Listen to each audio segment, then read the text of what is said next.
I see you recently led the boycott by lawyers in the country, and that was because of issues that there are against several judicial officers. And the boycott was across the country, and many Kenyans are asking, how then is that when we have the constitution that has put in place JSC to investigate judicial officers, that body would be stopped by a court?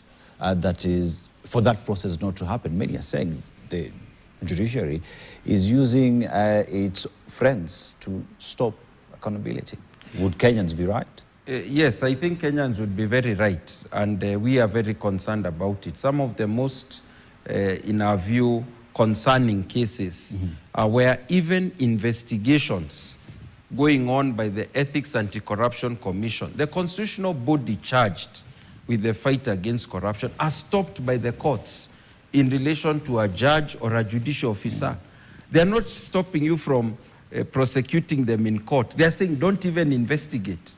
That is appalling, and that has happened in our court. So we are saying that our courts themselves are susceptible in certain cases. And when this happens, we always say, because we are litigants, we go to the court because we believe a lot in the courts as lawyers. We say that if you find a decision of a court is not in your favor, apply to set it aside or seek to appeal. But in some of these cases, you try to appeal, the appeal is dragged in the courts. You find a lot of procedural obstacles. It's impossible to make progress.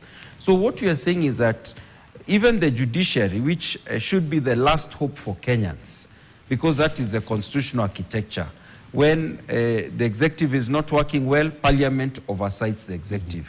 When parliament or the executive are failed, you go to the judiciary. And so the judiciary is like the last hope, is meant to be the last hope, but the judiciary itself has shortcomings as well. In many cases, they have proved to be a great aid to Kenyans. In some cases, they have failed. So the call to full, faithful and firm implementation of the Constitution is to all the organs of government in the cases where they have failed, and this includes the judiciary. Fortunately, our judiciary for the last 16 years is fairly stronger and more independent than the judiciary before 2010. And those of us who have studied the history of the judiciary, we know the low point of Kenya's judiciary was 1987-88. when even security of tenure of judges was removed, when you had some judges who said you cannot even seek to enforce fundamental rights and freedoms because there are no procedural guidelines. So the judiciary has come of age.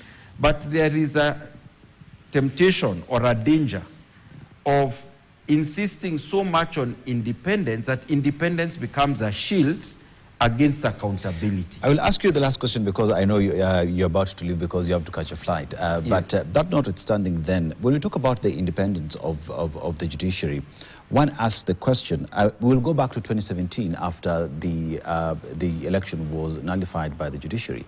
And there's a statement that followed, we shall revisit. And we shall revisit, one would say, piggyback, or rather was looking at an attack at the judiciary because then funding to the judiciary has gone down.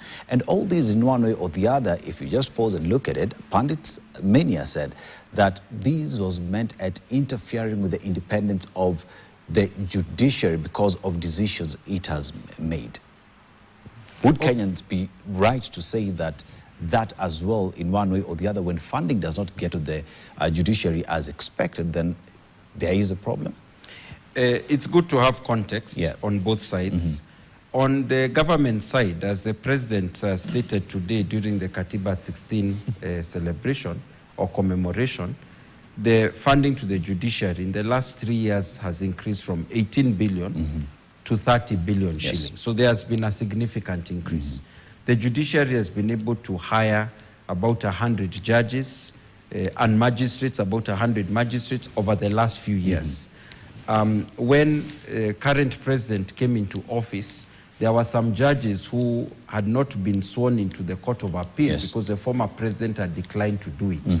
And the current president has been very quick in appointing the judges after JSC does its job. So on one side, there have been steps of trying to strengthen the judiciary. And they have been expanding high courts in several counties, more judges and magistrates are improving the performance management system.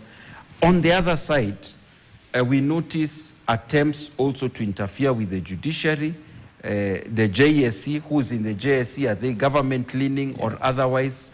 Who are the judges who sometimes make decisions in the Constitutional Court that seem to be consistently against the government, and then they are transferred prematurely from one station to another. So there are also warning indicators that there is a bit of pulling back from the robustly independent judiciary. And I've also said that when some judges decide to guard their own from scrutiny, that is also one of the warning signs. So the truth is that revisiting can be done publicly or insidiously, secretly, quietly. But so in public, it is easy and comfortable to say we want a strong, independent judiciary. In public is where, in private is where you see a lot of frustration when judges issue decisions that are adverse to the desires of the executive to raise revenue or taxes. There is always a bit of revisiting. When they are asking for funds, they are told, but you are the ones who stopped us from getting money. Why are you asking us for extra funds?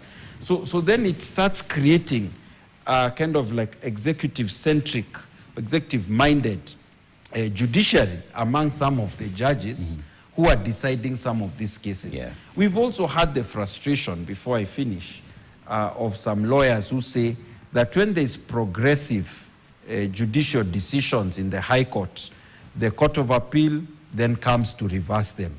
Or when they are progressive in the High Court and the Court of Appeal, the Supreme Court is where progressive jurisprudence goes to die. This is what people are saying. And they say that the Supreme Court is like the court that considers many dimensions, judicial, political, cultural, historical. So at the end of the day, politics starts seeping in.